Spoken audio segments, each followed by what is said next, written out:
My main science objectives with Cluster were to look at the currents.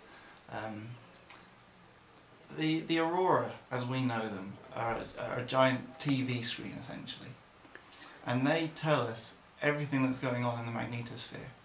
And the way they do that is that every time currents come down from the magnetosphere, that's when they cause the aurora. Cluster has given us this unique opportunity that we can actually attempt to reconstruct those currents at source. So previous spacecrafts, where there's just been one spacecraft, maybe two if you get them close enough together, have given us an idea of what some of the current systems might be, what the trends in the magnetic fields are. But Cluster actually allows us to put magnetic field data from 4 spacecraft together to get a current.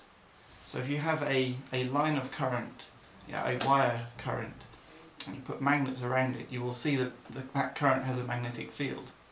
And we essentially do the same thing. We put 4 magnets around this current and try and determine what it is. And that allows us then to relate these currents back to the aurora and try and give us an idea of the dynamics within the system. Predominantly I use an instrument known as the fluxgate magnetometer.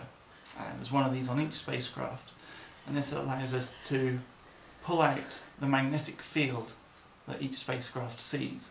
And the important thing about a magnetic field is that it's a vector quantity, which means that not only does it have a magnitude, but it also has a direction. And in order to get the full magnetic field data, we have to have all 3 directions. So just as you have a graph that's in X, Y and Z, we try to get the magnetic field in X, Y and Z. And by doing various transformations with coordinate systems and so on, we can get the magnetic field in the directions that we want.